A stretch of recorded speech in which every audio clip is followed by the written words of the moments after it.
things to say about the streets of Mos Espa, Uspa.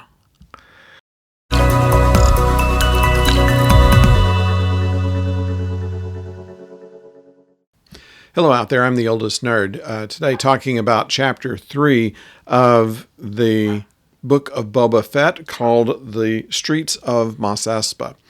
I'm kind of wondering at this point why Fett even wants to be the Daimar of this place. Are tributes really that much, for so much he has to do in order to stay in this place? However it is, we know that he is approached by a merchant who is complaining about being stolen from because of young people in the streets that don't seem to have anything better to do, that the previous Daimars were able to keep the warring factions at bay and things at peace where he could run his business. Well, he goes and takes a look at what the streets are like on Mos Espa and encounters some young people who he finds, after them having not a whole lot of respect for him or for anything else and not having jobs, that they might be the kind of people that would work for him pretty well. And so he offers them jobs and brings them back to his palace. Later on, when he is in his isolation tank, they come to his aid. Now, while he was in the tank, there has to be another flashback, and this flashback is a situation to where he is making a deal after the train caper with the local authorities to indicate that the Tuskens can allow safe passage for a price. And after having the first negotiation on this, he goes back to the village to find the village burned and everyone murdered. We don't know exactly what goes from there because he is then ripped out of his tank by Black Chrysanthemum, who is the Wookiee that we saw in last week's episode.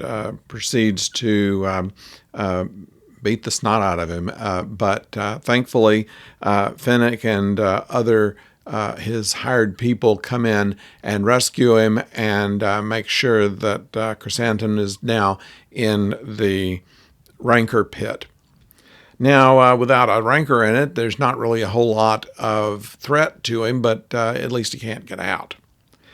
Meanwhile, we find that he gets a visit from the Hutts, the brother-sister that was there in the last episode. This time, not to say that they are going to try and take over, but rather that they don't really want to go through the trouble of dealing with it, which is what makes me wonder why even Fett wants to.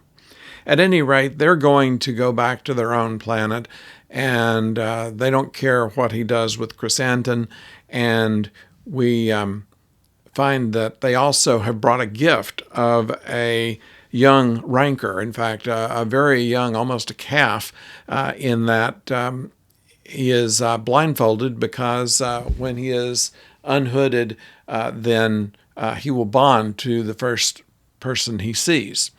And so this is explained to Fett by the trainer played by Danny Trejo, who has been in many Robert Rodriguez films and things. And thankfully, Robert Rodriguez is directing this episode, and so he was able to get him there. He's an interesting actor. He has a great range of between being a villainous type and someone who could put a lot of warmth and comedy into things when he needs to. At any rate, back to the story. The Hutts give them this gift along with the trainer, and the trainer indicates that all he has to do is bond with Fett, and eventually he would trust him enough to where he could be ridden. Fett mentions that he has ridden creatures 10 times as large, and that harkens back to the Star Wars Holiday Special, which has been kind of underground for a long time, but just about everybody's seen it. So I guess you know what he's talking about. It was a dinosaur kind of creature that he rode in on by then. At any rate, in the in getting the gift, it opens up a whole new thing of how he is going, obviously, to bring order to this area. Although it's still amazing to me that we haven't had more of a plot advanced yet.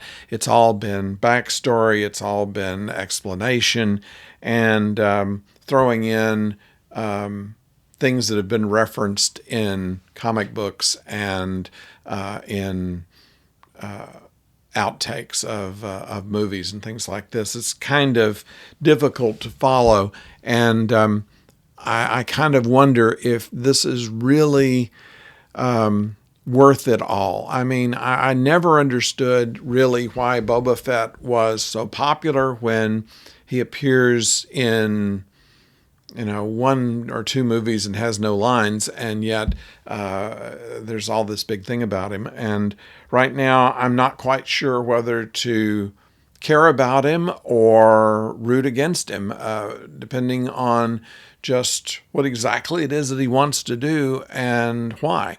Now, it's a possibility that he could be reclaiming a certain nobility by siding with the Tuscans and bringing them into back to what is theirs. And there's something to be said for that. But so far, his success rate has been kind of low. We also don't know where in the chronology this was with The Mandalorian last season. So if there is a time between when he was with the Tuscans and coming to Mos Espa, if he was then in that Mandalorian episode, it would indicate so because of his armor that had been taken away. And that may have been where that happened, or it may have happened after this, or they may put it in, or I'm not certain just how much we should care. The probably the most controversial thing that came out of this particular episode was the speeder bikes by the new character Drash and her cohorts that Fett hired, and they're very colorful. You don't usually see very colorful things in Star Wars. Everything is very old metallic, aged browns and things like that. And these bikes are in lively colors and looks like, motor scooters, Vespas, right? And, does that have a place in a Star Wars adventure? I have my doubts myself, and there are other people on the internet who say that this is completely left the universe of Star Wars going with things like this. So I'd like to know what you think about this. Let me know if there was anything that you found redeeming about this episode, or if you just like seeing Rankers or Danny Trejos or whatever we have. The fine character actor who played the towns guy, the merchant in the town. Let me know. Write it down below, and we'll read all of them, answer what we can. And in the meantime, why not subscribe to this channel so that you'll know when the next video comes your way. And so until that does, don't go far.